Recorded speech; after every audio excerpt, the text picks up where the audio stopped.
છે અને ભાઈ નવ સત્વ જ્યાં શક્તિ અને શિવ તો હોય જ છે, કારણ કે શક્તિ હોય ને જે શક્તિ એકલી ના આવે, શિવ તો જોડે આવી છે, રાઈટ? તો શિવ શક્તિ સાથે આરાધના થશે અને શક્તિનું જે માધ્યમ છે, કારણ કે જે ગરબો ટ્રેડિશનલ અત્યારે કેવું છે કે લોકો બસ ટ્રેડિશનલ પર ગરબા ગાય છે, પણ રિયલ ફિલિંગ શું છે, ગરબાનું ટ્યુન શું છે, રિયલ ગરબા શું છે, એ આ વખતે અમે બતાવીશું. અને સૌથી મોટો પોઈન્ટ કે આજે સિટીમાં રહીને તમને ક્યાંય ગામડાની ફિલિંગ નથી આવતી, કારણ કે આપણે ગુજરાતી છીએ અને ગુજરાતી ભોજન આપણે ઓલવેઝ કરીએ છીએ. તો આમાં સૌથી વધારે તમને શું જોવા મળશે?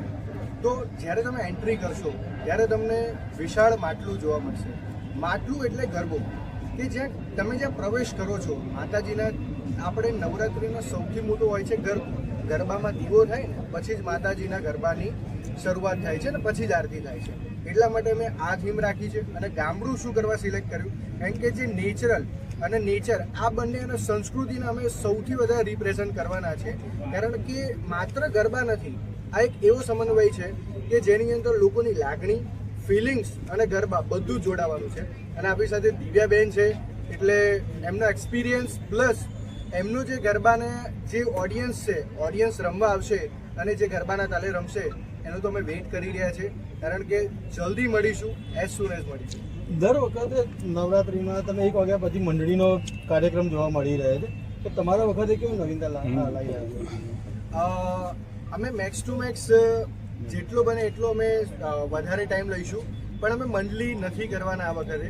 કારણ કે મંડળી એટલે નથી કરવાના કારણ કે અમારા ગરબા જે એકચ્યુઅલી ટ્રેડિશન છે અમારા ગામડાની થીમ, કે કહેવાય ને કે ગામડામાં લોકો વહેલા સૂઈ જાય, તો અમદાવાદી વહેલા ના સૂવે, પણ અમે 1 વાગ્યા સુધી રાખ્યું છે. આ ટ્રાફિકને લઈને કોઈ સમસ્યા થાય તો એના માટે કેવો આયોજન છે? પ્લસ ત્યાં કને પાર્કિંગની વ્યવસ્થા કેવી રીતે છે? પાસની વ્યવસ્થા કેવી રીતે છે? પાર્કિંગની વ્યવસ્થાની વાત કરું તો આપણી જોડે અલોકેટ 2 પાર્કિંગ છે. ઇનફ સફિશિયન્ટ પાર્કિંગ છે, લોકોની બહુ ગાડીઓ હોય, 2 વ્હીલ હોય, દરેક વસ્તુ ત્યાં મૂકી શકશે. બીજું, અમારી સિક્યુરિટીની અંદર અમે સિક્યુરિટી પ્લસ બાઉન્સર્સ બંને સુવિધા રાખી છે અને લેડીઝનો અલગ ડિપાર્ટમેન્ટ રાખ્યો છે કે કોઈ લેડીઝને ધક્કા મૂકી કોઈ પ્રોબ્લેમ ના આવે. ક્રાઉડમાં કોમન રહેશે કે વીઆઈપી એવા સેક્ટર કોઈ બનાવેલા છે? અત્યારે તો કોઈ સેક્ટર નથી, પણ અમે 3 સેક્ટરનું વિચારી રહ્યા છે. અત્યારે એની ઉપર વિચારણા ચાલુ. ફૂડ કોર્ટને લઈને કઈ આયોજન કરવામાં આવ્યું છે? ફૂડ કોર્ટની અંદર 10 થી 15ની વચ્ચે ફૂડ સ્ટોલ રહેશે, જે અલગ અલગ બ્રાન્ડ હશે દરેક, કે જે તમે અમદાવાદની કે ગુજરાતની કે ઇન્ડિયાની સારી સારી બ્રાન્ડ જોઈ રહ્યા છો એ તમને ત્યાં જોવા મળશે. અને સૌથી વધારે અમારી ગામડાની થીમ છે, તો તમને ગુજરાતી ભાણું તો ચોક્કસ મળશે.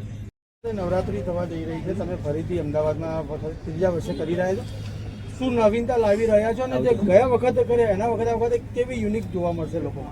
દર વખતની જેમ આ વખતે હું અમદાવાદમાં પરફોર્મન્સ કરવા જઈ રહી છું નવસત્વ નવરાત્રિ. તો આ વખતે તમને થીમ કંઈક નવી જોવા મળશે, પછી અમારું પરફોર્મન્સ કંઈક નવું જોવા મળશે અને આયોજક મિત્રોએ બહુ જ સરસ મજાનું આયોજન કર્યું છે.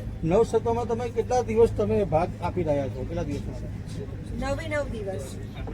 કેવા પ્રકારના પારંપરિક ગરબાનું રહેશે 9 દિવસ પૂરતું? ઓકે, અમે લોકોએ આ વખતે 9 દિવસની નવરાત્રિ હોય છે, પણ અમે લોકોએ આ વખતે 1 દિવસ વધારે પરફોર્મન્સ કરવા જઈ રહ્યા છીએ, એટલે 10 દિવસનું પરફોર્મન્સ છે. પહેલા દિવસે કેવા પ્રકારનું આયોજન રહેશે અને છેલ્લા દિવસે કેવા પ્રકારના સ્ટેપ લોકોને નચાવશો તમે? એમાં સાદા ગરબા, 3 તાલી, પછી ગીચ, ટેટુડો બધું જ આવશે. ઓકે.